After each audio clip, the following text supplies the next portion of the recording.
Yeah. Cool. You happy with your outfit? Team Nike? Yeah.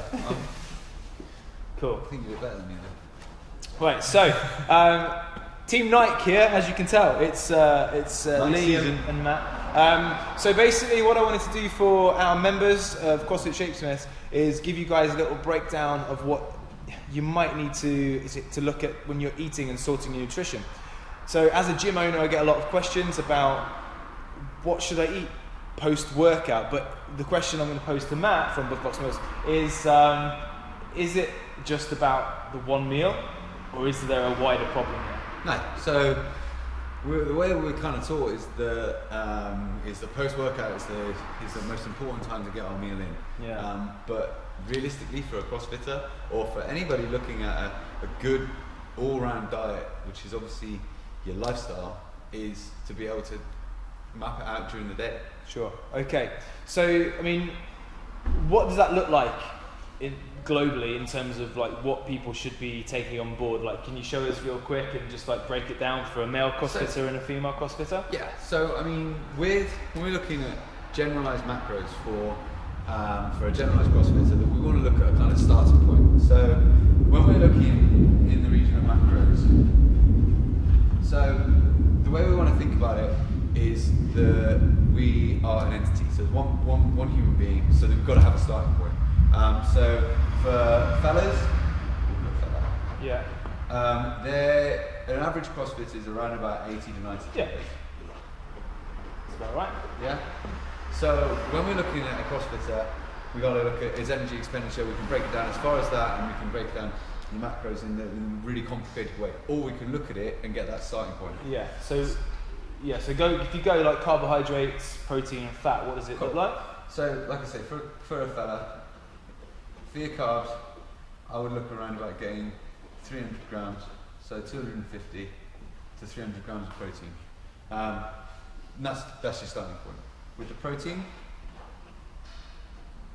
yeah, I would be looking at around about 180 to 200 grams of protein. And for fats, you know, this is another bit where it depends on what sort of fats and what sort of times, but we want to go for about 70 to 90 grams. And then for a chick,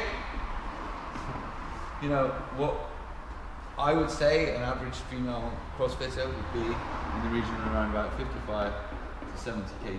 Yeah. Yeah? I've seen that. Cool. So with the carbohydrates, we would say in the region of around about 230 to 250 grams of carbs.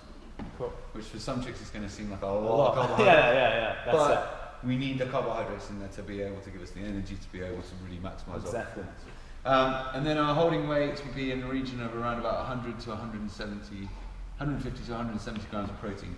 Now that also seems quite high, but if we're training twice a day, if we're training once in the morning, once in the afternoon, then that's obviously at different times when you're going to be breaking down your muscle tissue and obviously being able to repair.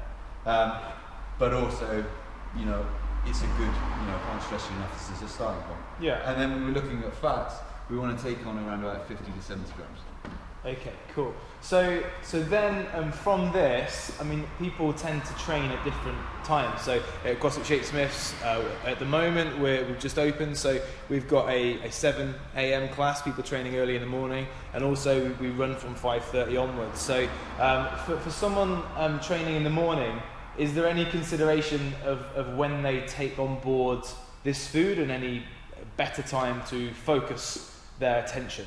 Yeah, so obviously with the way that a guy will train in the morning or a person will train in the evening, it's two different times. So you can't expect to get 60% of your macros in before, you know, you turn up to a class at 6 o'clock in the morning. 5 a.m, yeah. It just wouldn't happen. Unless, you know, you've got a good 5 guys around the corner and you want to fit it all in. So what I'd say is the night before, we need to think about our metabolic cycle. So with the way that we break it down, if we were training at 5 o'clock in the evening, you know, you're looking at about getting about 60% of your macros in before that training session. Yeah. So 5 to, I mean, I don't know what time you guys train till about 8 o'clock? Yeah, 8:30, 9 o'clock. Yeah, so you want to look about getting about 60% of everything in before your training session. You know you're going to be fueled, you know you're going to be there. So that's 60% of the whole lot? Yeah, okay. Of what you need. And then when you've trained, you know, that's the best time when we want to look about getting about 20% of your macros in. Okay, so 60% before, and then you're looking at 20%. Yeah, 20 to 25% as your post-workout nutrition would be a kind of generalised plan of it. Yeah. And then what you can do after that is, you know, then you can look at, if you're training again in the morning, then you can take on another 20% before bed, and then obviously you'll have that as a reserve fuel for the next day. Okay, cool. So, in terms of if you're looking at your evening meal, what should it really look like in terms of what should be on the plate? Okay, so what would you recommend people lean towards for their source of carbs? What would you go in terms of protein, and what would you go in terms of the source of fats? So for my guys, for a lot of people that I deal with, you know, from top end athletes to people who like to go a couple of times a week, I always recommend, you know, oats. Oats is good because it's a slow digestible carbohydrate. Yeah. You've got eggs in there as well, which is also a really good really good protein, and you're getting the fats in there as well. That's right. But when we're looking at, you know, our vitamins and our minerals, you know, we can look at different superfoods such as goji berries, wheatgrass, flax seeds, things like that, which are all very, very slow digesting, but in the same time really, really good at your anti-inflammatories, your multivitamins and everything like that, and you're getting it from a good, reliable food source instead of just trying to bang down a shake. Cool, fantastic. Well, hopefully that gives you guys just like a real quick, easy breakdown of where you should be looking if you're crossfitting, and you can come back to this and kind of take off some of those initial figures and maybe play around with them a little bit to find out what works for you. But hopefully that helps. From me, it's goodbye. From Max, goodbye, and we'll see you again soon.